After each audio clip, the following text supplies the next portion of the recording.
Hello, everyone. Thank you very much for joining us from wherever you are around the world, whether you're there in the morning, the afternoon, or the evening, because I know that at least our panelists are joining us from all sorts of time zones. I am Kaveh Gillimpur. I'm the Vice President of International Strategies at the Center for Climate Energy Solutions. And I have the pleasure of talking to you about and convening this meeting that's really based on a 2-year project that we're doing on the Global Stocktake, looking in particular at what kind of solutions may emerge or need to emerge out of COP28. And really the headline message from our work is that the success of COP28, because the Global Stocktake is so intrinsic to that, will only really be known afterwards in terms of how countries and non-party stakeholders respond and actually deliver the transformational levels of ambition and implementation that the science of the IPCC is telling us that we need, both to deliver climate resilience and also to stay within the 1.5 degree limit of the Paris Agreement. And as you will all know, the Global Stocktake needs to inform not only enhanced ambition, including through NDCs, but also enhanced international cooperation. As I mentioned, we're joined by a really excellent panel of speakers who are leaders in their field, but also friends of mine and CTS. So we have Kate Larson, who's a partner at the Rhodium Group. We have Veronica Gundu, who's the head of climate finance at AECF and a negotiator for Zimbabwe in the negotiations. We have Alden Meyer, who's a senior associate E3G. Mariana Grados, who's a climate transparency manager at Iniciativa Climática de Mexico, which is a terrible pronunciation. And last but not least, my good friend, Leon Charles, who's a negotiator for AOSIS and has been for a number of years and is doing a lot of work on the Global Stocktake. So our panel is going to reflect on a number of headline questions. These questions are also for you as our audience to interact with through the question and answer function somewhere on the bottom of your Zoom screen. So if you do have questions, please do post them throughout the meeting. And what we're really interested in here is which of the solutions in the technical paper that CTS has produced in conjunction with EDF and Transformer, which, if any of those, would you like to see highlighted at the Global Stocktake and from COP28, and why? What needs to be done between now and December to secure that outcome on those solutions? Between now and December, what needs to happen in terms of space using technical meetings and political meetings? And importantly, also, what does 2024 need to look like in order to be an effective response year to the Global Stocktake and inform new NDCs and ambition? We will also launch a poll. Philip, if you could do that now, to basically invite the audience to vote on their favorite solutions and maybe highlight solutions that are missing that you would like to see. And if we have time, we'll go back to the results of that poll at the end. So with that introduction, I should also say this meeting is being recorded and the meeting will be available on YouTube afterwards. We'll circulate that link to registered participants and you can share it with friends and colleagues who have not been able to attend. So before handing over to the panel, I'd like to introduce Sebastian Obertur, who has been working very closely for CTS for some 2 years now. He's a professor at the Vrije Universiteit of Brussels and also the University of Eastern Finland, and he will set out the context for our work and theory of change. So Sebastian, over to you. Thanks, Kaveh. So indeed, I will present a little bit the background on which the technical paper also rests, the theory of change, on mitigation. Next slide, please. So what we've really tried to do in focusing on the solutions that we have elaborated in the technical paper is distinguishing 3 levels. The highest level is a clear signal that needs to be given for any solution to really come about. The second level is then that we elaborate on high impact opportunities and actually also barriers that one needs to focus on if one wants to get to the signal that's at the top. And the third level is that there are a number of technical resources that are available, all kinds of further considerations, kind of technical knowledge also that comes in the context of these solutions and which are also elaborated to some extent in the technical paper. Next slide, please. So the key signals that the paper also highlights are 5, and you should find them in the poll that was just launched. And we focus on 5 areas, as you see here. The increase of the share of renewable energy sources in global electricity generation. The second focuses on methane emissions from the fossil fuel sector. The third one on increasing the share of electric vehicles. The fourth on halting and reversing forest loss and land degradation. And the fifth one focuses on the building sector, reducing the carbon intensity of buildings operations and essentially getting to all new and existing assets being net zero across their life cycles by 2050. Perhaps important to mention, or worth at least, that in designing these high-level signals, it's important to keep in mind that the signals should also reach somebody out there on the ground or in countries. So we've tried to consider also always that the signal can be easily picked up by those who would need to implement the actions that are required for getting to these targets. So if we take the methane example, it's not reducing methane emissions as a whole, but from the fossil fuel sector, which is a specific sector.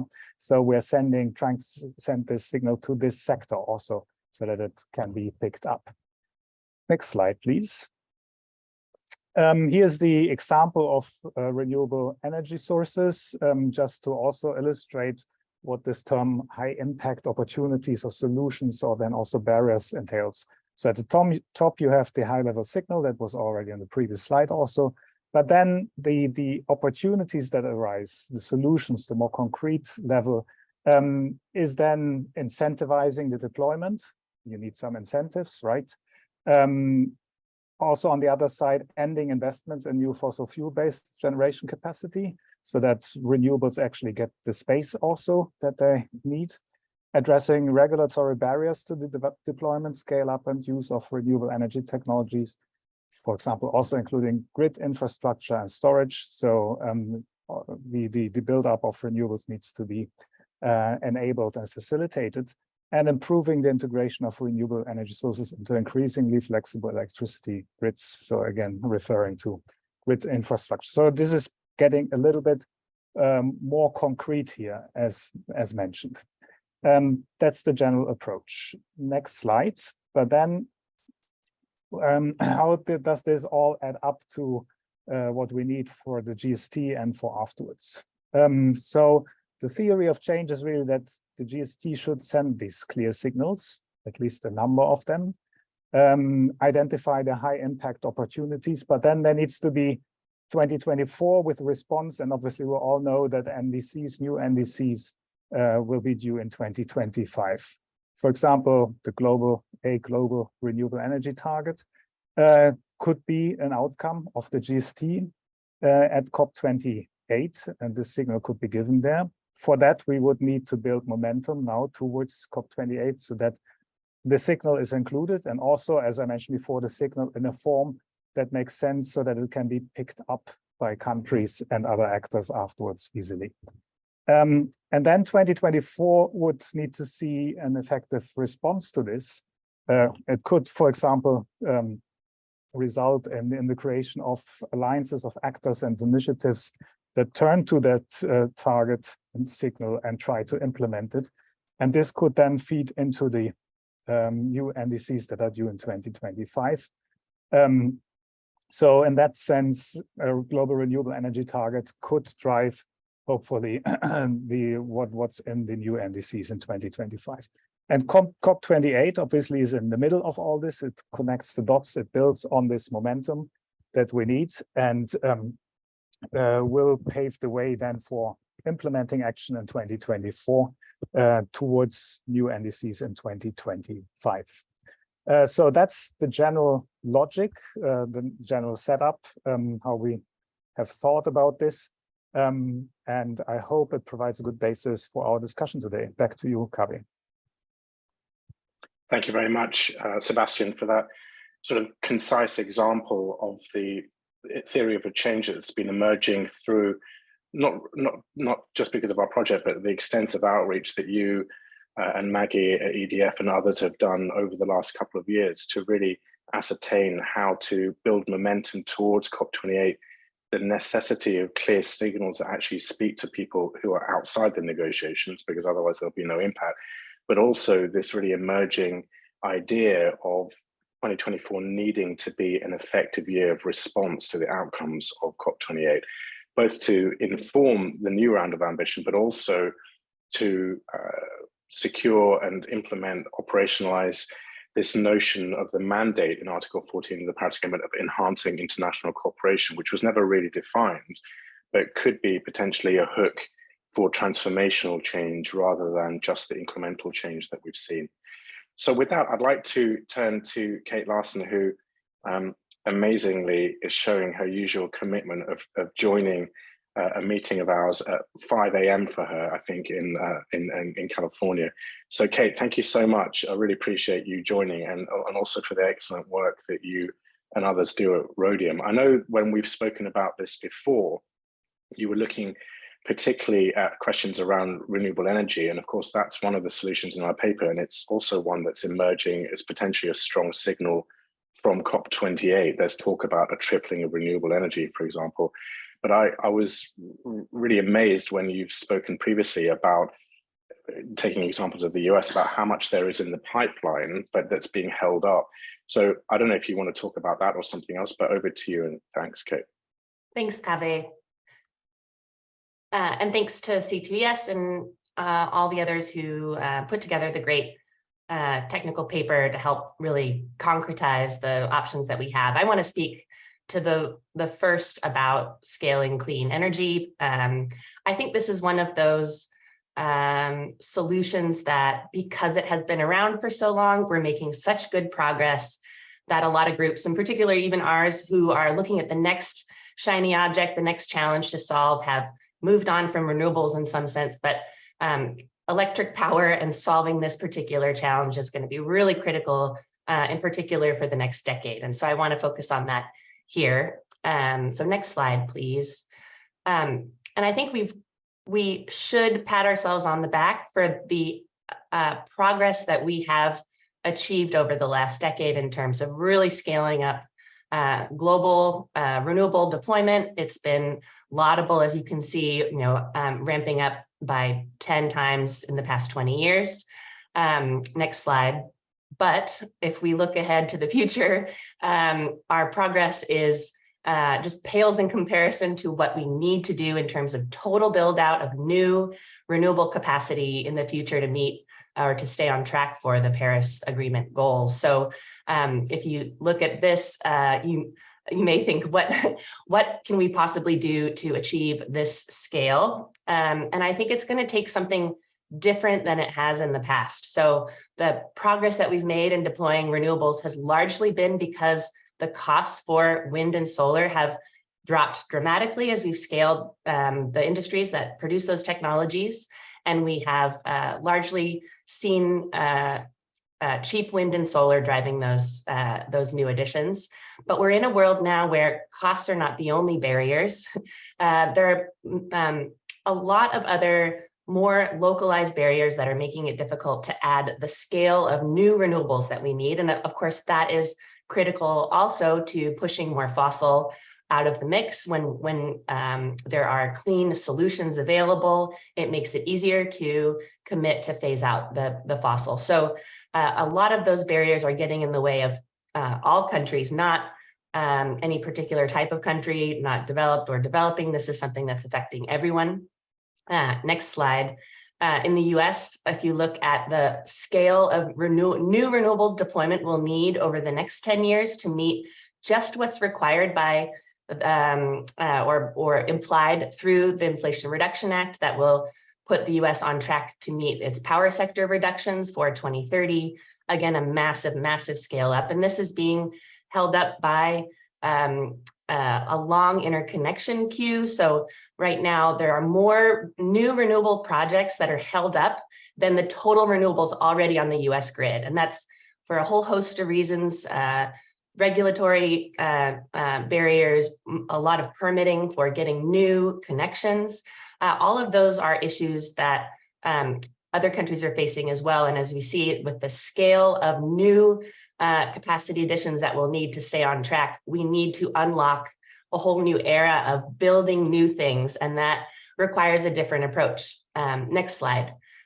This is also true in India. This is looking at India's historic additions of new renewable capacity additions over the last 2 decades and what will be needed to stay on track for India's NDC and net zero goal. This looks the same for every country. I think I was looking recently at a headline that said Germany has only permitted 6% of the grid that will be required to facilitate the levels of renewables that it needs to meet its goals. This is a common challenge, and it's one that requires a very different approach.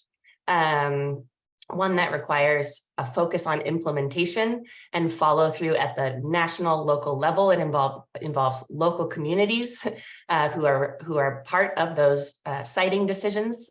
It's a very different beast than just hoping that the cost for these technologies come down. And I think that makes it a really great candidate for a GST type process that really continues to follow through on making sure not only that countries make these commitments, but that there's an implementation focus in the years ahead and transparency on how countries are doing to achieve these goals. Next slide. Just want to reinforce how much clean electricity unlocks the emission reductions that we'll need to stay on track for the Paris goals over the next decade. So between these dotted red lines, that's the our estimate of how much of the emission reductions we'll need to stay on track will come from each sector. And as you can see, the blue chunk is quite a large share of the total global emission reductions that we'll need over the coming 10 years, and then about half of what we'll need by 2035. This sort of gives you an idea of the scale of work that we'll need to do to decarbonize the electric power sector. But then also what's important to understand is that those clean electrons are really the key to unlocking emission reductions from other sectors as we start to electrify transportation, some parts of industry, but also those clean electrons are going to be critical inputs, components to other technologies that we need to reduce emissions from agriculture and industry as an input to clean hydrogen, as an input to sustainable aviation fuels and others. So really finding a tractable solution to a problem that everyone can see in front of them as part of the COP process is something that I think is critical to maintaining interest in care for this process in general, because it touches on so much of the solution set that we'll need, but also impacts on everyday people's lives. Next slide. So this is just a wrap up of, I think, the benefits of focusing on this first goal of scaling up clean electricity, scaling down fossil. The timeline is critical. So as I said, this is the bulk of the emission reductions have come and will come from the power sector in the next decade. This is a challenge that is facing every single country, no matter where they sit in the economic order or regional order. It is critical for all. And because everyone is facing the same issues, there's a really good opportunity to collaborate. And this is collaboration not about telling anyone, countries or people what they can and can't do. This is about finding new solutions, and it's finding coalitions to build new things, which is harder to do than saying you can't build dirty. So I think that's a really important focus in terms of having a real positive message. Public action, this is something that will require governments to help unlock those non-cost barriers. And I think it's just, again, this, it's one of the most important sectors to decarbonize. It's also one of the easiest to see emission reductions achieved over time. And I think that's really important to building confidence in the ability of countries and coalitions to actually make a difference. Seeing those emission reductions in the early stages helps build confidence to set more ambitious NDCs. And I think, again, this is something that the non-COP audience outside of the UNFCCC believes is one of the most important things to do. And if it's not something that the GST and the COP touches on, I find that a lot of people walk away from the coverage of the COP wondering why we are not doing the things that everyone knows are the core of what will be required. So I think there'll be other speakers that talk about equity and justice, all of these things also getting clean electrons to the people that need it, the people who don't have access to electricity today. This also touches on all of those other issues that are critical, I think, to building the coalitions, improving people's lives so that they see that the solutions to climate can also be solutions to having all the other things that we're striving for beyond getting to the Paris goals. So I'll leave it at that. Thank you. Thanks a lot, Kate. I really, as a former scientist, I really like the idea of a clean electron. So I very much like that phrase. And as I say, if people haven't seen the work of Rhodium, it's really worth having a look at that. I was struck by some of the things you mentioned, Kate. One is this whole notion of non-cost barriers that are shared by, across the world in terms of the barriers to accessing some of these technologies and rolling that out. Of course, there are also cost barriers that I'm sure others will touch on. You also, in one of your graphs, you highlighted the sort of pathways for various sectors. And of course, that's quite a controversial issue within the context of the UNFCCC, although in the mitigation work program, there was beginnings of a conversation around that. But I think what really struck me was the point that you made about finding coalitions to build new things and this notion of positive messaging. And I don't want to put you on the spot. This is a question for later and maybe for the audience. But there's talk about a renewable energy target, which is this notion of a tripling. But there's also a lot of pressure on some sort of signal for a fossil fuel phase out from COP28.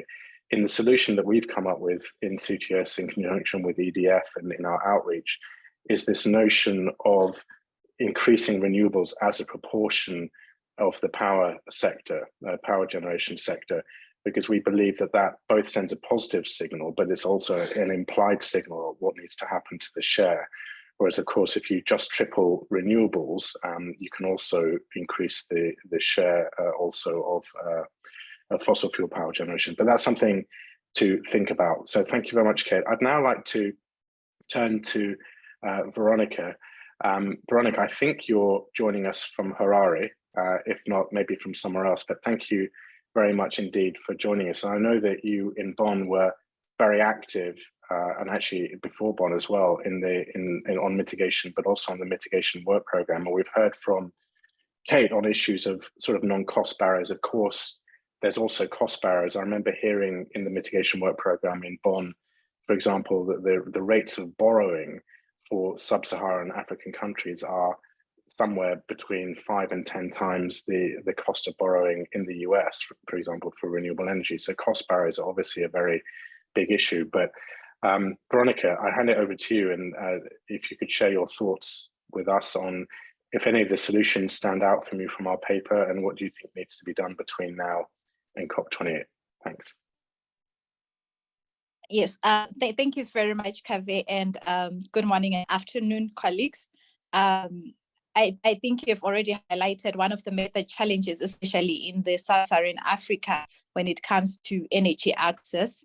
And I think the first proposal in terms of scaling up renewable energy, both wind and solar energy, is very critical, and we'll definitely go with that. And the reason why it's very fundamental for the African continent lies largely because of it has the potential to scale energy access even to the marginalized. So the rate of increasing sustainable energy access among the populace in Africa can be increased by scaling up solar and wind energy, just beyond the aspect of its portion of the overall energy production.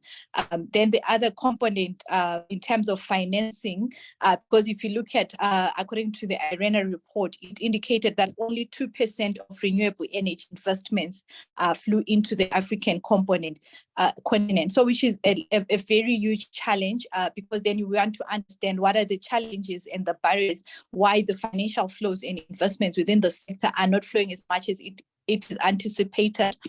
We have critical enabling energy solutions that have been used in terms of financing, especially for small and medium enterprises in household energy systems, which looks at the likes of pay-as-you-go solar, pay-as-you-go payment systems, which have really increased solar home systems in terms of energy access at household level. But I think what is also critical is then to look at distributed renewable energy from an industrial point of view, in terms of how do we make sure that we have critical anchor tenants that are important to support the sustainability of the independent solar systems that are established. So this will also enhance energy access, but also increase sustainability as well. I think you also in your report talk around the issues of methane reduction. You also realize that most of the emissions in the African continent are land-based emissions, where your methane is largely from your agriculture sector and land use. So I think in terms of methane, it will also be both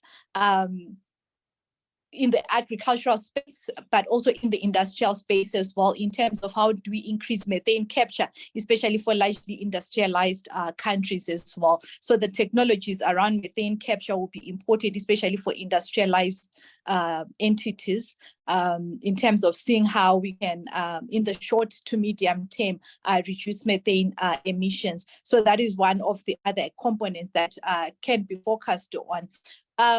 From an African perspective as well, I'll also speak to your forestry and land use, which is one of the major challenges in Africa, because biofuels remain one of the major sources of energy. And I still think about 61% of our rural communities are still largely dependent on wood fuel. So actually accelerating solutions, cooking solutions, clean cooking solutions for rural and urban communities, because we still have urban communities who are not electrified, who still depend on biofuels as well. So in terms of increasing afforestation and reforestation, as well as reducing land degradation, will be a critical component, especially for countries where you also have a lot of tobacco production and you still don't have good quality innovations, where as much as solar poses an opportunity to be a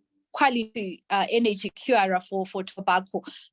So it's a real challenge in terms of deforestation. The rate of deforestation in most African countries, which are still dependent on tobacco as an economic product, is still very high. So we need more innovations and more technologies that are emerging to provide alternative sources of energy to reduce deforestation, as well as improve land management. So the rate of degradation and deforestation still remain a very huge challenge in the African continent, and we really need to address that. So there is need for more technologies that can be implemented to enhance the sinks and also promote afforestation and reforestation technologies.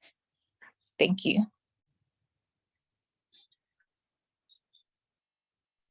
Thank you so much, Veronica. I really appreciate you taking the time to join. Again, lots of points that you raised there. I was really struck by the point that you raised about renewable energy for Africa being important, not only as changing the proportion of power generation and reducing the dependence on fossil fuels, but also for increased access. So that for highlighting that importance there. Also, on the question of cost barriers, the fact that such little amount of global investment in renewables is flowing to Africa. You cited the IRENA report, and I think we need to think about why that's the case, and people who are clever than me need to reverse that problem and solve it.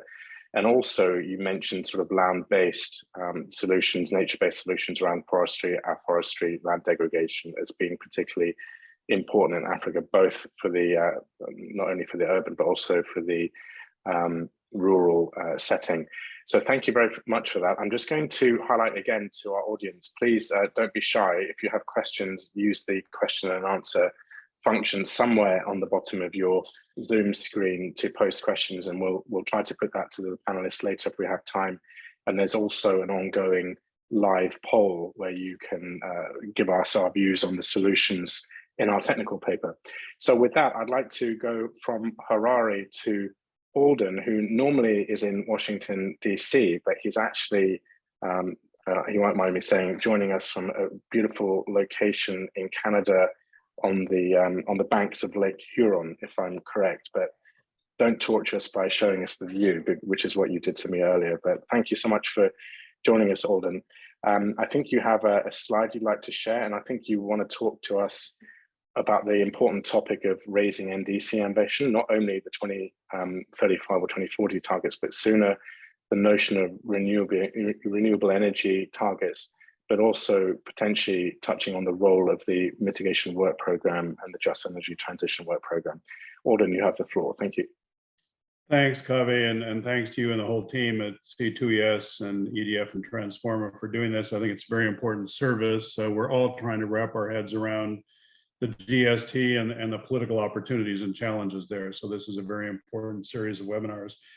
This slide is a little hard to hear, but Philip will put a link to it in the chat. I just wanted to show it because it shows that what we're thinking of at E3G really does parallel a lot of what's in the technical paper. Several of these points in the plan relate to mitigation. I'm going to talk to the first two, which is enhancing nationally determined commitments, contributions under the Paris Agreement, and the importance of signals on renewable energy and energy efficiency phase up and fossil fuel phase down. But there's also points in this infographic about finance, which was the subject of the webinar C2ES did yesterday, and also adaptation, loss, and damage. So with that, Philip, just put the link in the chat and people can look at this at their leisure. And there's a lot more on this online at e3g.org. Now, of course, the IPCC says that we need to cut emissions 60% by 2035 if we're going to keep 1.5 Celsius temperature goal alive. That is a huge emission reduction. It means that the next round of NDCs need to cover not just looking out to 2035 to 2040, but they also have to enhance the inadequate level of ambition in 2030 in the current NDCs. And clearly what comes out of Dubai COP28 is going to be guidance, recommendations, urging, recommending, welcoming, those kind of verbs, not mandating, not forcing.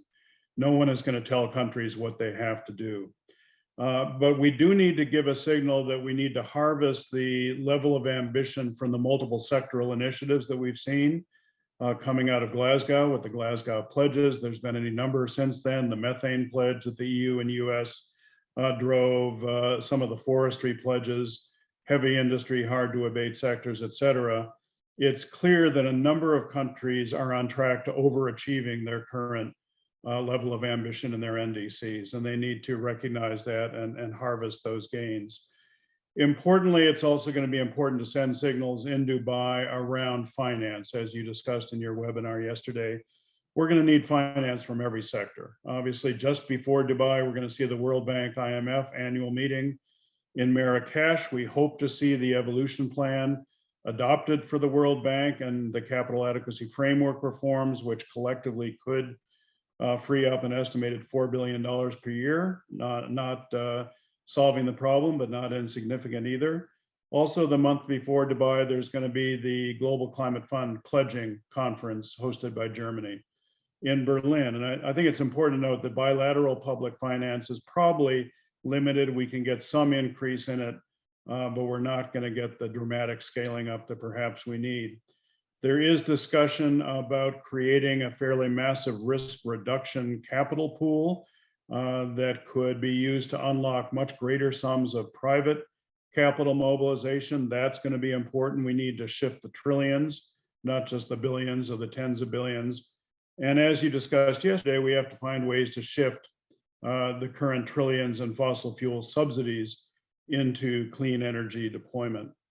Now, we're going to see a number of signals, I think, come out. There will be a formal GST political decision in Dubai. This may be the cover decision. We don't know how the UAE is going to approach this. There will be other decision text around NDCs, around the mitigation work program, the just transition work program, other sort of negotiation issues. There's likely to also to be a political declaration, which is where perhaps the global goal on renewable energy, energy efficiency could come in. And there's a whole series of initiatives under the presidency action agenda. And the UAE has already told us which days they want to focus on which issues. Importantly, the issue of trade will be coming in the first way, in a major way, in a COP process. So that will be interesting to watch as developing countries push back a little against the Inflation Reduction Act, against the carbon border adjustment mechanisms in Europe. And of course, the role of the new mitigation work program, the new just transition work program, as well as some of the existing spaces like the Response Measures Forum, the Climate Technology Center and Network, other elements of the UNFCCC infrastructure are going to be important. But all of this has to send a clear signal to the world and to markets and investors. The direction of travel towards clean energy is being accelerated. Now, as Kate mentioned, and you mentioned, Kaveh, there is a lot of discussion about renewable energy and energy efficiency targets. There's growing support from the UAE, from Europe, from other regions and countries for a tripling of renewable energy, somewhere to around 1 terawatt per year by 2030. There's also discussion on the need for a higher goal, perhaps 1.5 terawatts. Dave Jones at Ember has been leading some of the discussions on that. There's a lot of work going on at the IEA and ARENA on pathways for sectors and pathways for countries. But as Kate mentioned, there's a number of implementation barriers. Obviously, finance is a major one. If you're in a developing country and facing interest rates of 15, 18, 20%, on investment compared to the low single digits in developed countries, that's going to make most renewable projects not pencil out at the level needed to spur private sector investment. But as Kate mentioned, there's also tremendous grid access issues, not just in the US, but in other countries around the world. There's also issues of access to critical minerals and rare earths and other limited resources, and a lot of discussion about diversifying supply chains in the wake of Russia's war in Ukraine and the example of how it weaponized natural gas in Europe. And of course, there's issues of the workforce and capacity and infrastructure. I think it's important that this be part of the package in Dubai. A headline target with no implementation strategy, no recommendations on how to mobilize finance or address these other barriers is not going to be credible. So we need to be using the next months to really develop consensus around that package. A lot of this was discussed at the first global dialogue of the mitigation work program that I attended in Bonn just before the subsidiary body meetings last month. A very rich discussion, but a lot more to do. Energy efficiency is often overlooked, but it's critical. It's really the first fuel. It's the cheapest and the most effective and the most highly leveraged way of reducing emissions. There's broad consensus, I think, that we need to double the rate of energy intensity reductions annually by 2030, that as a global goal, but there's going to need to be some variations on that amongst regions and amongst sectors. There's a lot of work that's been going on that we can build on through the clean energy ministerial mission innovation, other multilateral collaborative spaces on these sectors. And, I think their support for developing country planning and implementation is key. Finally, let me just touch on fossil fuels. I think there's been an acknowledgement from the incoming presidency, President Al Jaber of UAE, that fossil fuel phase down is inevitable, is the word he used, but he gave no sense of the pace or the time frame, and that matters. We need a managed transition for workers, for communities, and of course for countries. And as Climate Analytics pointed out in a report last month, we need about a 6% reduction in fossil fuel production a year. So we can't just leave the fossil fuel side of the ledger untouched. countries like Saudi Arabia, the host country UAE, they have enough resources to finance their own transition, but other developing countries don't. Take Ecuador, which is ramping up oil production as we speak to service unsustainable debt levels. They're going to need help in making the transition away from fossil fuels. So I think that's going to be an important indicator. Will we have an open and transparent discussion on the need for a managed, equitable transition away from fossil fuels that we were not allowed to have, frankly, in Sharm el-Sheikh? The Egyptian presidency squelched that discussion. So I think if we look at these as a package, efficiency, renewables, managed fossil fuel phase down, and guidance for enhancement of NDCs over the next 2 years, that will be the most important mitigation response to the global stocktake. And I'll end it up there. Turn it back to you, Kaveh. Thanks a lot, Alden. Again, you touched on a lot of things there that I'm hoping others will pick up on. And I think we have a question in the chat as well that I'll come back to later. So others, please do post them. I mean, you highlighted the importance of upcoming political moments. You mentioned issues of trade and possibly some pushback on the IRA legislation in the US, and also things like the similar initiatives in the EU, the CBAMs, things like that. You highlighted the importance of the mitigation work program and the just energy transition work program, but really highlighted strongly the need for clear signals that come out of COP28, for example, on something like renewables, but also a plan to implement those signals. Otherwise, it's just going to get lost and there won't be follow through. You also mentioned that the COP outcome will have different aspects. There'll be the formal outcome in the decision. There may be a political declaration. There's the whole action agenda. So lots of things there to think about. And you also, in addition to the renewable energy target that could emerge, you also mentioned the sort of Cinderella of energy efficiency, which is something that shouldn't be missed. And in certain countries is the biggest contribution that could be made. Certainly in the UK, where I'm joining from, things like building energy efficiency is probably the biggest sector that needs to be addressed, but not enough happening on that.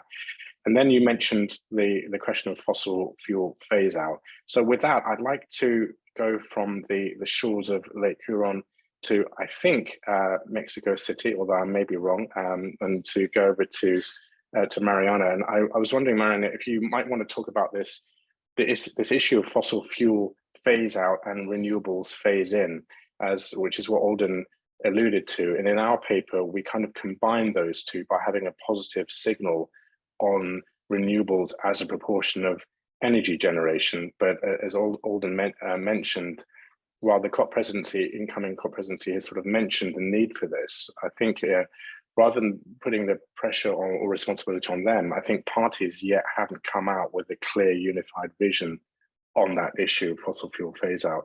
So Mariana, over to you. Thank you so much. Thank you, Kaveh. Hello, everyone. Thank you for inviting ICM to this conversation, and congratulations for the very interesting paper we are discussing today. So yes, I want to begin by remarking what the previous speakers have already mentioned. It is important that the GST outcomes highlight that to comply with long-term Paris Agreement goals, the energy sector, responsible for 3/4 of global greenhouse gas emissions, must transform toward low carbon alternatives and leave behind fossil fuels. So for the energy transition to happen at the necessary scale and pace, we need, of course, bold commitments, but we also have to guarantee the necessary conditions are in place to secure the sustainability of this process in the long term. So I can see that most of us here advocate for more ambitious renewable energy targets, which is great to see that we are quite aligned, as I also believe this is the measure with the highest impact. However, this will certainly put pressure on countries that have the best conditions for renewable energy projects or that are rich in minerals like Mexico, Colombia, African countries, and many other emerging economies, So we have to pay attention on how we will do this energy transition. Several elements that are mentioned in the policy paper, I think that need to be at the center of the discussion globally, but also at the national and local levels when referring to the energy transition. First of all, equity and justice, which you can see in the center of the slide, should be framed as a basis for national and sectoral planning, which means that decision-making has to put at the center the needs and interests of people. From my personal perspective, after reviewing the policy paper, I think that there are 3 other interlocking elements that contribute to addressing the barriers listed. First, transparency must be the support of the governance structure to guarantee trust and accountability among the different stakeholders involved in the energy transition, including local communities, private and public sectors, and of course, civil society. Second, fiscal and regulatory measures are needed so that we can incentivize the transition to green jobs. And third, we also need to make sure that financial flows support the retirement of fossil fuels and encourage low carbon alternatives. Next slide, please. So there is progress towards the energy transition, but we need to avoid mistakes from the past and not continue with an extractive logic that puts great pressure on developing countries. Some renewable energy champions are emerging economies, and we need to make sure the transition is just and equitable for all of us. So to that aim, we need to reverse the contradictory policies still promoting fossil fuels. We also have to coordinate our efforts to advocate for more transparent and accountable decision-making. And of course, scale up finance and cooperation to develop just energy transition plans. So in this context, the GST must communicate a strong decision and a declaration on the importance of accelerating fossil fuel phase out. It is also crucial to include mitigation and just transition work programs and agree on more equitable and just decision making. And last but not least, we have to elaborate on finance mechanisms that benefit the most vulnerable. That will be all from my side, Kaveh. Muchas gracias, Mariana. Hopefully we'll have a chance to come back to you again. And you raised a lot. Actually, some of the questions you already anticipated that are emerging in the chat. You mentioned the importance of equity.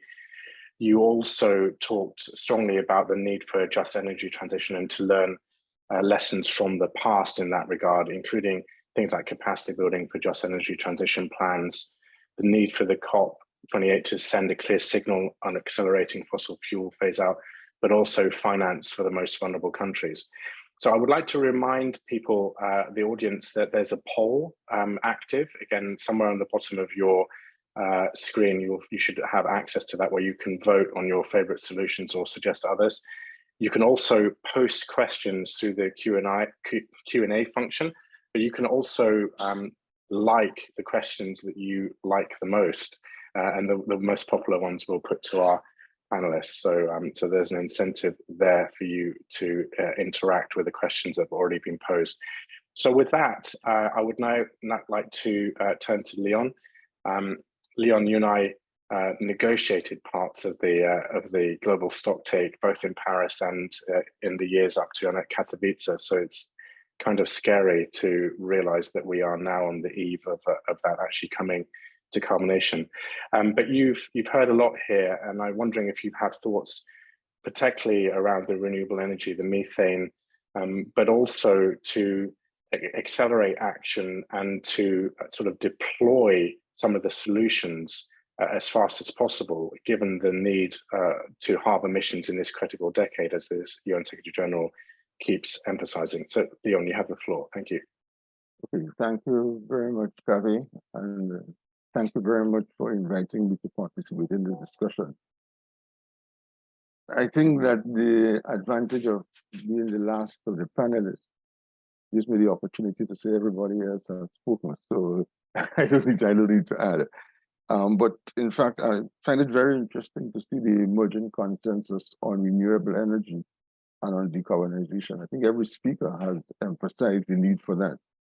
And from my perspective as someone from a small island developing state, I think that's something which we will want to endorse. If we step back for a second and look at the global stocktake as a process, I think one of the things we have to do is to understand that it is framed in the context of the need for very urgent action. We are at a stage right now where to stay on a 1.5 compatible pathway, we need to meet critical targets by 2030. For example, I've heard a few minutes ago reference to NDCs for 2035, which is one of the things that will come out of the GST. But I think as we look at what needs to be done immediately, I think we need to keep the focus on our 2030 targets and on the need to peak by no later than 2025. So if we use the whole principle of urgency as the benchmark for deciding what the GST outcome should address, I think that brings us to looking at technologies and options that can be rapidly implemented, that already have a certain amount of maturity, and that can be easily scaled up.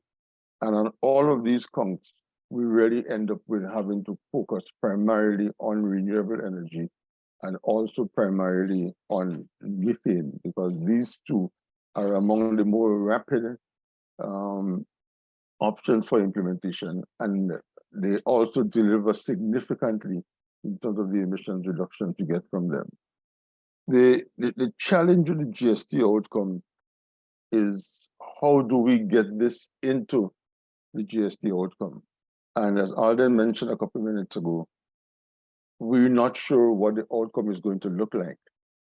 There's talk of political declarations, there's talk of a decision, there's talk of technical annexes, for example, as well as coalitions of the willing. So there seem to be 3 or 4 different ways in which we can get the GST outcome to include the kinds of things which we're talking about.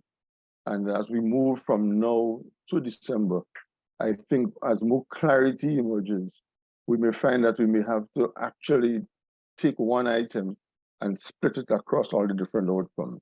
For example, if we take renewable energy, the clear signal could probably go into the political declaration as a high-level statement of intent. Then the opportunities which you've included could probably go into the decision text. I think we probably will have some challenges with some of the targets in our decision text because some parties may consider that to be prescriptive. So we may need to put the general description of the intent into the decision text. And then the targets could probably go into coalitions of the willing who can agree, like in the methane pledge in Glasgow, for example, who can agree that we will do X amount by Y date. So in terms of how we get all of this into the outcome of the GST, we may have to be a lot more nuanced. But I think at the end of the day, the important point is that we should have it all actually being there. To get that done, there's going to be a need for quite a bit of work between now and December. We have, however, playbooks which we can use to help us to get that done. We were able to do similar work in Paris leading up to the Paris Agreement. And then again, for Glasgow, leading up to Glasgow, the whole question of ministerial outreach by the presidency. So the presidencies will have to take the initiative to lead on this one, to talk to parties and see what they're willing to work with. And then based on that, can make proposals to the rest of the COP process on what goes into the political declaration, what goes into the decision, etc., etc., etc. So in terms of the GST outcome, that is really how I see it being approached in a much more nuanced fashion. In terms of how we take it forward during 2024, there's one thing I think we need to differentiate very carefully, is that we will need a lot of ambitious action to be done immediately prior to the implementation of the new NDCs, because the new NDCs are going to take us to 2035. And the benchmark we should be working with is the 2030 benchmark. So that we need to distinguish as we work during 2024, we need to distinguish on what are the activities which really require immediate action and which could be used for implementation and upgrading of current NDC. We may have to upgrade the 2025 NDC. And then what we would become, I say, the second level activity, which will go into the 2035 NDC. So really and truly, I think while we have a convergence in terms of the need for renewable, to focus on renewable energy and methane, I think we have some more thinking to do in terms of how we nuance the work going forward into the COP outcome and how we can encourage the COP presidency to do the outreach that will be necessary to implement this kind of nuances. So I think I'll stop there for the time being and take any questions or so which may come on from the discussion. Thank you. Thanks a lot, Leon.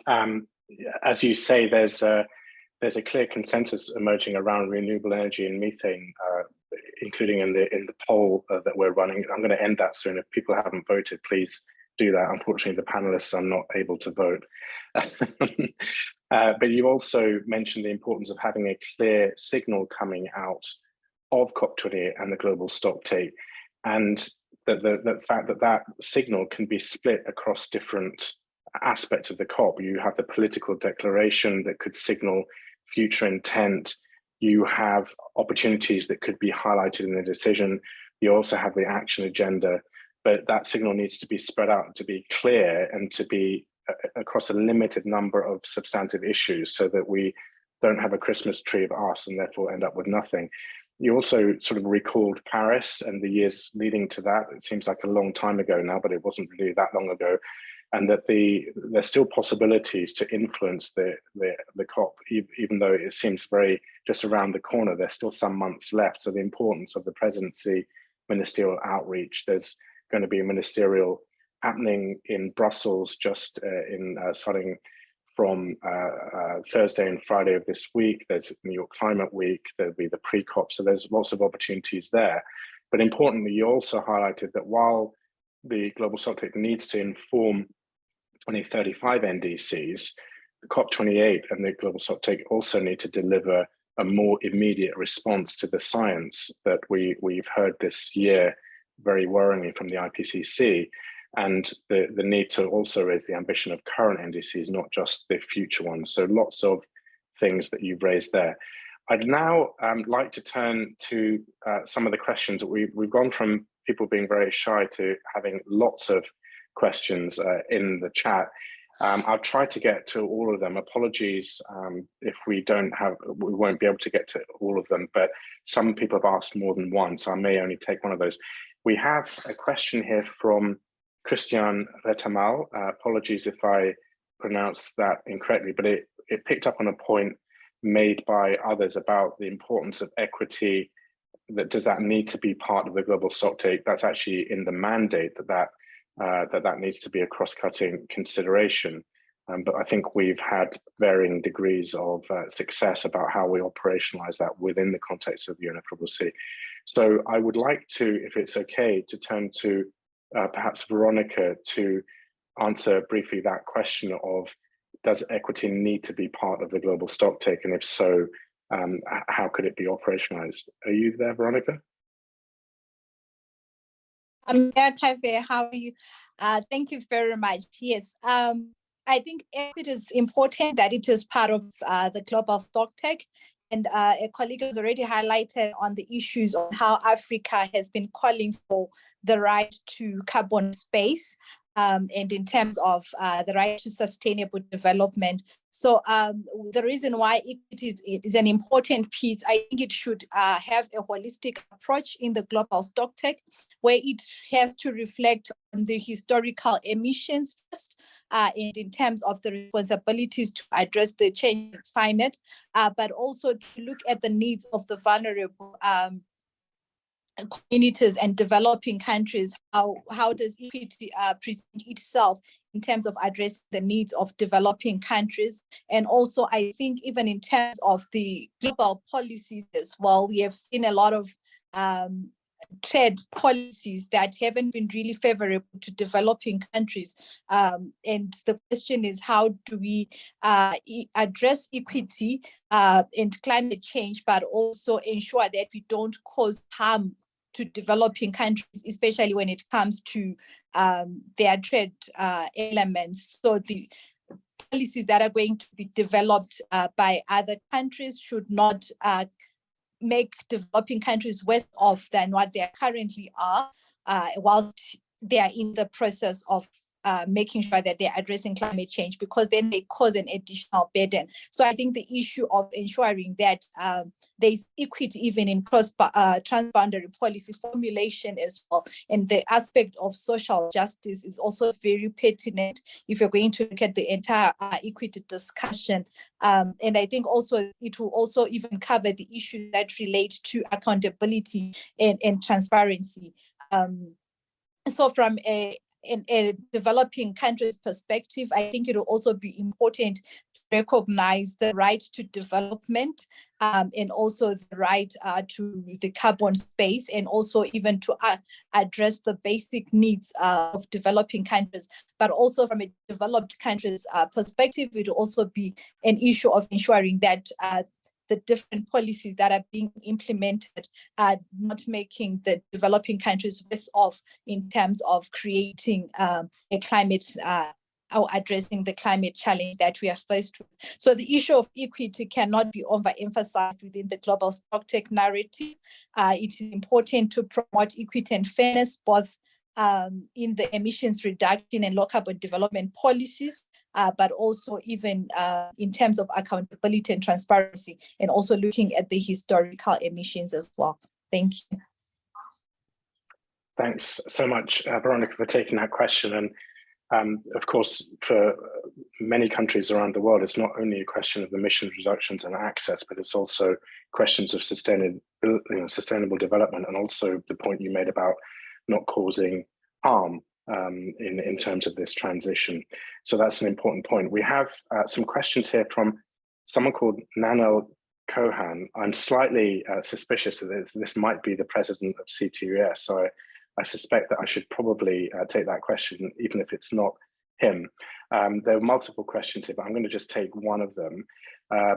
He says, I think it's a he, it would be good to see a systemic checklist or specific policy strategies to be applied to the actions of specific countries and to facilitate analysis. So at the moment, there's a big ongoing debate in the UNFCCC about the notion of policy pathways and how illustrative, for example, the technical dialogue could be on these kind of issues to offer the way forward. So Sebastian, I wonder whether you might be able to say some words about that, particularly given that the mandate for the Global Stocktake in the Paris Agreement is very specifically about the collective nature of the global of ambition, and Paris specifically avoided the possibility of giving directives to specific countries or groups of countries. So Sebastian, maybe you could take that. Thanks.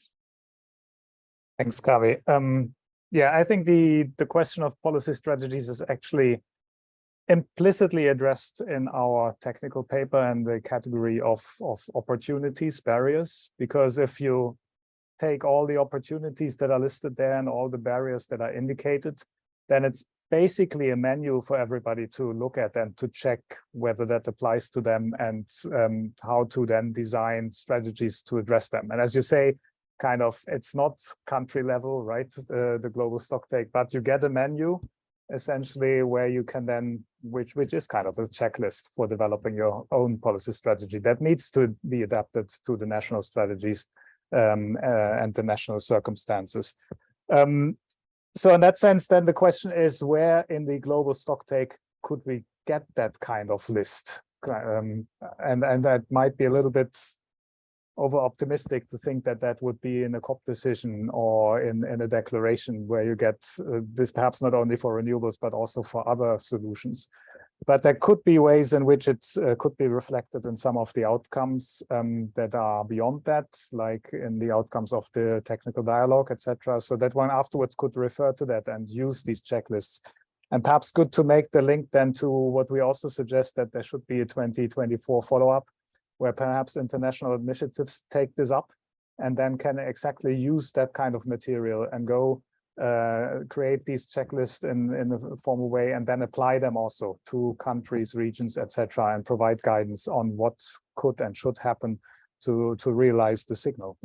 So that's how I would see our thinking actually playing into this kind of more concrete level of policy strategies at the national level. Then I guess it would be perhaps also regional level. Can I also still say something on the signals that we are designing? I'm just as a contribution to the debate, I think it's important that we think about the design and the selection of the signals. Somebody said it already, we can't have 25 signals. So that's why the poll is also there, right? What are the most important ones to actually highlight potentially in a decision in the declaration? But then it's also about what we highlight, how we highlight it. For example, I'm always struck by this talk about doubling the level of energy efficiency improvements. Sure, we need that. The IEA says that, etc. But what kind of signal? Who's the recipient of that signal? Because it's so abstract that everybody will say, yes, great. And then it's very difficult to translate and gives a lot of work to institutions like C2ES afterwards to say, okay, this is the follow-up action that we need. But it's not easily intelligible what it means for the building sector, for the transport sector, which all comes together when you think about energy efficiency, right? So I'm a little bit skeptical about the value of these kinds of signals. That's why we think about as concrete as possible that the signals should be so that they can actually immediately have an impact. Thanks. Thanks for that, Sebastian. I just to warn Kate, I may throw that question about energy efficiency to her, but she can also duck that. We've got a question here, and I'm going to make a terrible pronunciation, but someone called Gerrit Hansen, directed to both Leon and Alden. I don't know if either or both of them want to take it. It's basically Bonn didn't show a huge amount of progress, the recent meeting in Bonn. And also there's a lot of potential solutions in the technical paper that CTS has produced with EDF and Transformer. So the question is here is how, which outcomes are realistic and concrete that could actually be landed, or is it just a sort of a high level wish list? I don't know if Leon, you're unmuted. Why don't you take that one? Okay, thank you very much. When I look at the question, it's asking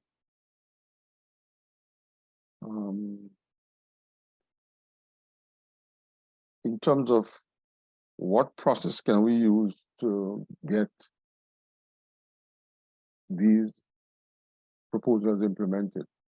I think that there are. Yeah, it was. I think Rajesh was basically asking that they're great solutions in the paper, right. But are they wishful thinking, or can we really actually land any of them? And if we don't, then what's the plan B?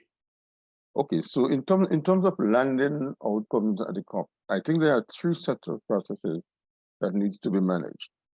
One is the technical dialogue report. We haven't mentioned it at all, but that is going to be instrumental in terms of what gets discussed and what gets on the table. So the content of the technical dialogue report is going to be an important first step in getting us towards an outcome.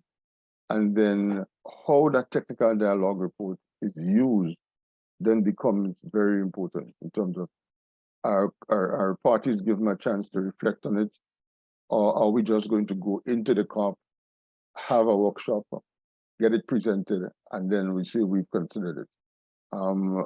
Groups I have worked with have been advocating that we need to have a period where it is discussed among ministers, probably even starting with MOCA coming up, some preliminary presentation, and then the pre-COP, so that ministers get familiar with what the recommendations are and become more comfortable in developing proposed solutions. So that's one.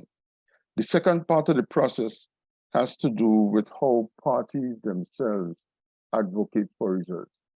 If groups of parties, for example, AOCs or LDCs or G77, take strong positions on particular issues, they're more likely to get attention than if they are not given that attention.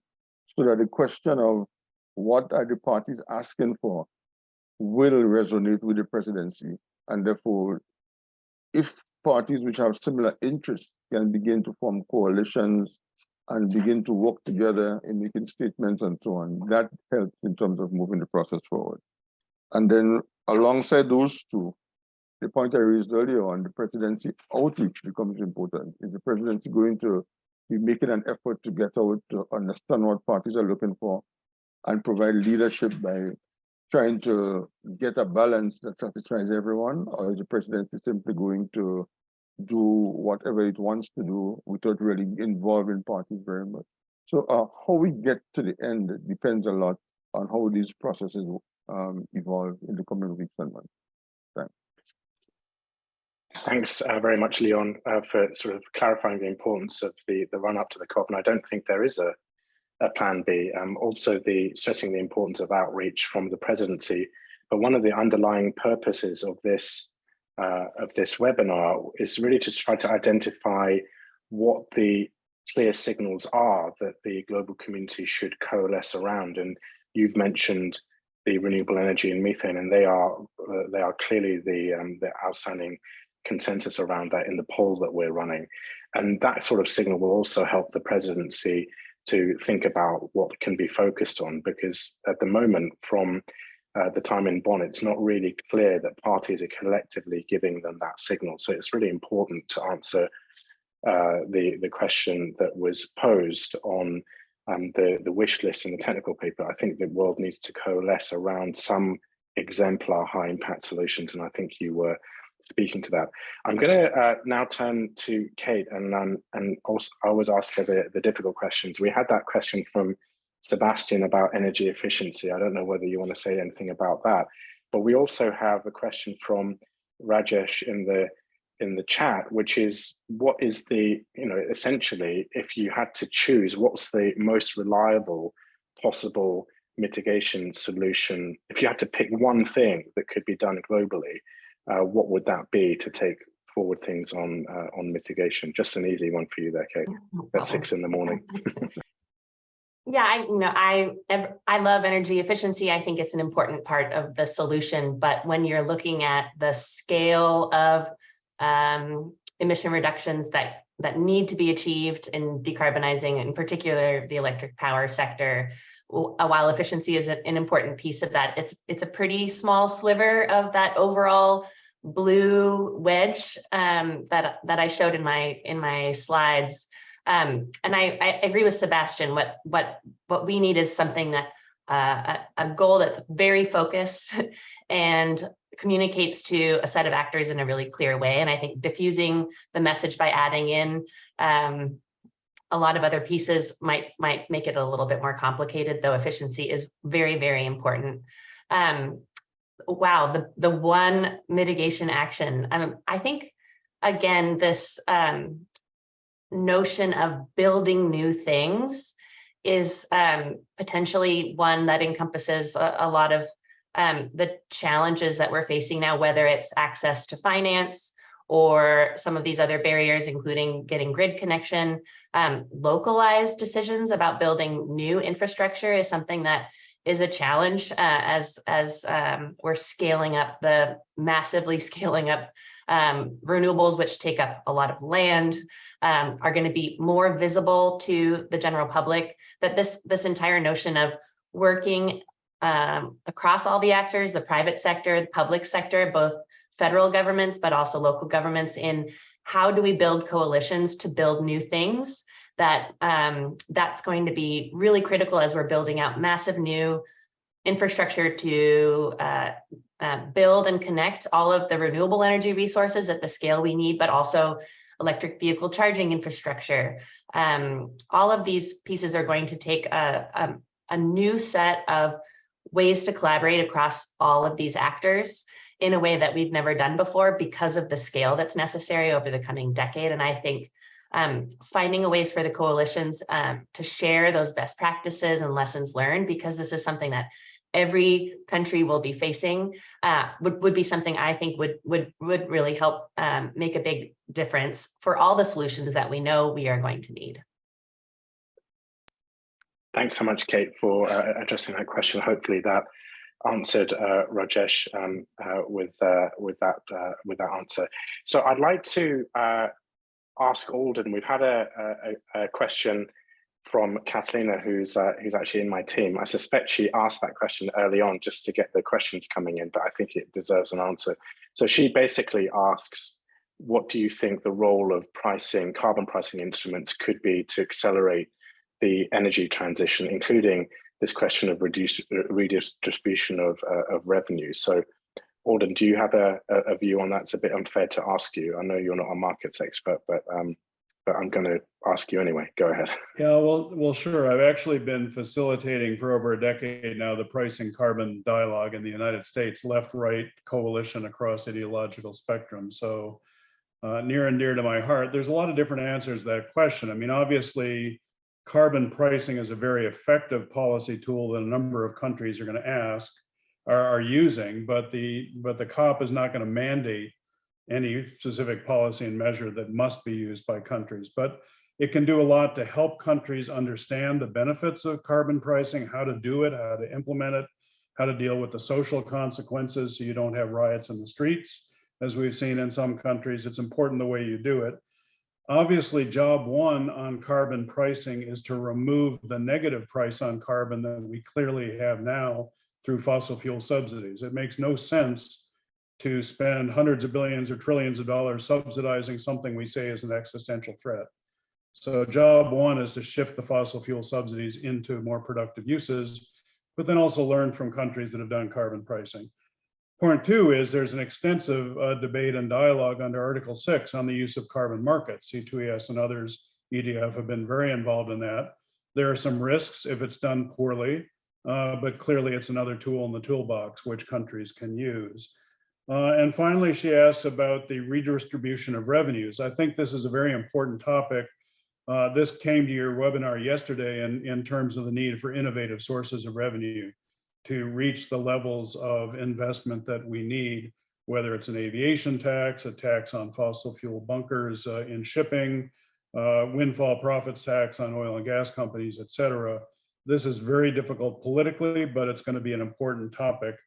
There are examples. For example, I'm on the advisory committee of the International Climate Initiative in Germany, and they get about 400 or 500 million euro a year to spend on international mitigation and adaptation projects in developing countries from a portion of Germany's auction revenues from the ETS.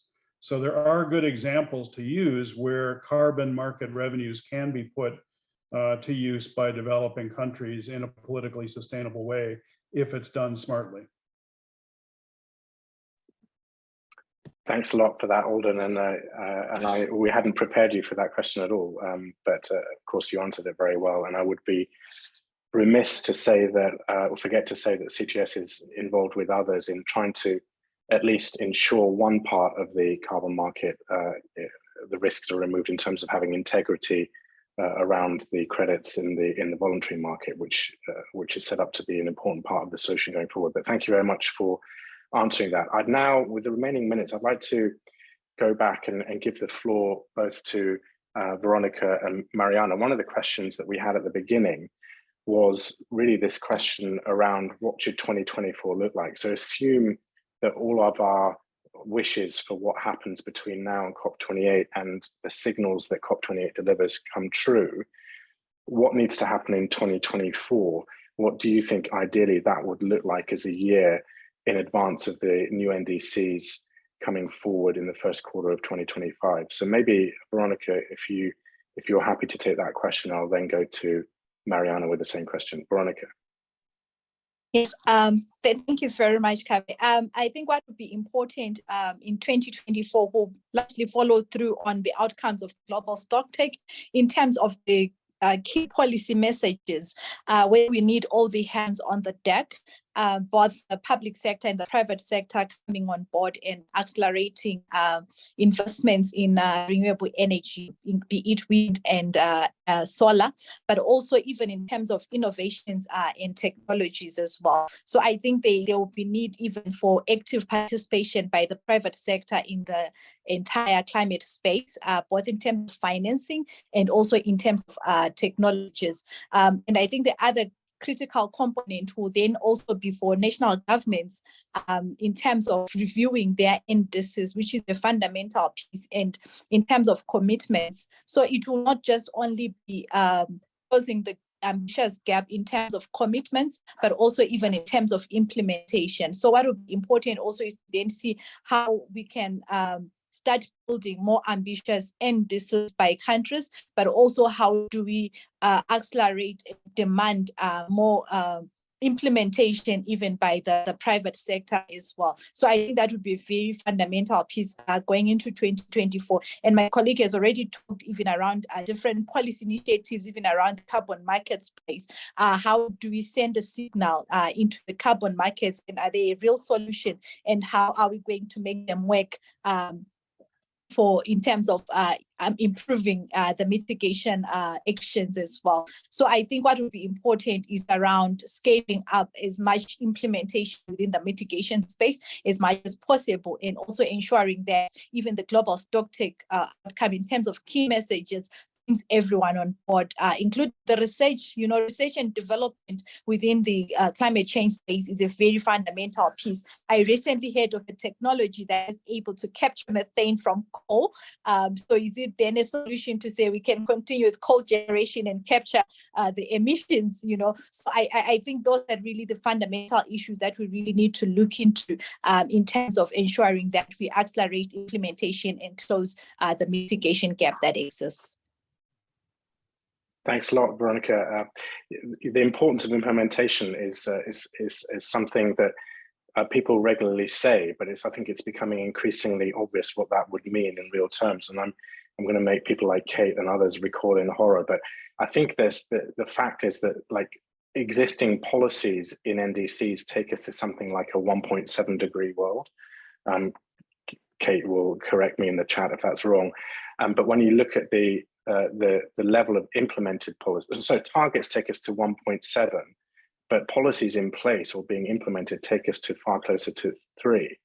So while pressure on new targets is important, as Veronica says, it's becoming clear through our project, to us at least, that unless you put as much effort into the implementation aspect, which is actually a lot harder than just putting a number on a piece of paper, then the atmosphere is not seeing the benefit of that. So I think those points are really important. And also you touched on a controversial but important issue around things like emission reduction technologies, which opens the door to things like CCS and methane capture and stuff like that. So all very important there from you, Veronica. Mariana, tiene la palabra. I don't know how to say you have the last word in Spanish, so I'll just give you the floor instead. So you have the last word. Thank you, Kaveh. So yeah, the region I come from, Latin America, has the opportunity to become a climate solutions laboratory. Just according to the latest IEA report, if the region implemented the potential projects and plus the existing ones, the region could actually exceed the renewable energy targets by 2030. Before other regions. But the challenge that we are facing is the Latin America and the Caribbean has not defined clear objectives for the gradual fossil fuel phase out, which facilitates an inertia to continue their use in the mid and long term. So governments need to elaborate fossil fuel phase out plans and stop funding oil and gas. So for 2024, I would expect more open and transparent discussions concerning the sectoral targets and the update of NDCs. If countries are actually willing to submit their NDCs in 2025, I hope next year we will hear more about sectoral planning, hopefully just energy transition, transparency, and accountability. So at the end of 2024, I hope that countries will actually use as a reference the GST results to present their new NDCs. That would be my final reflection, Kevin.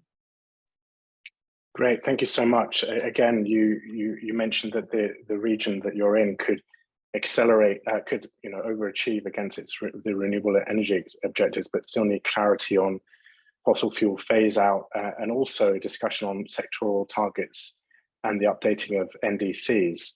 I would recall, and I think Veronica was there as well, that in the mitigation work program discussions in Bonn, there were some ideas around possibly having regional conversations in the mitigation work program, which might be a more conducive forum to have these kind of discussions, which still seem to be quite controversial in the UNFCCC, the sort of sectoral approach.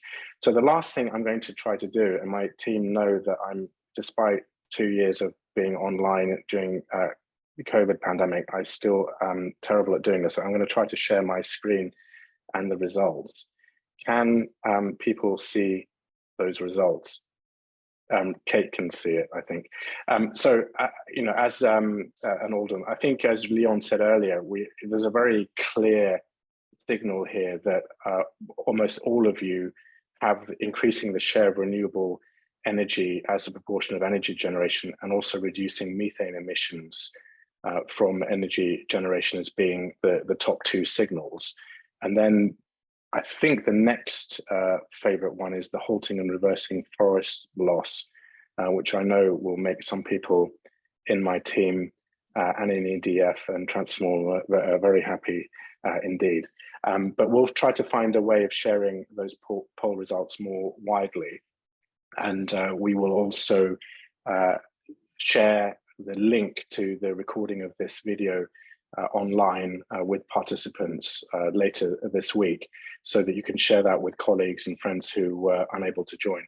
What I would really like to do is to very much thank the panelists for joining us. They've given up their time in a very busy period. Some of them, I think, from vacation. We have Kate, who probably has now experienced sunrise in California.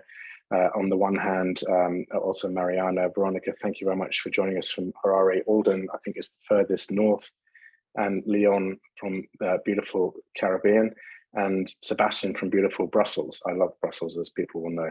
But thank you all very much. And it would also be remiss if I didn't thank EDF, Maggie in particular, for her work on this, the mitigation piece, also Sebastian for his work, and also Jennifer and Philip for all of their work. So thank you very much, everybody. And if you are not aware, we will be doing a similar convening tomorrow on adaptation and loss and damage at the same time. And Kate, I expect you to be in the audience asking questions at 5 AM. So thank you very much, everyone. I really appreciate it. And please do feed back to us if you have any further thoughts on the technical paper. Thank you very much indeed.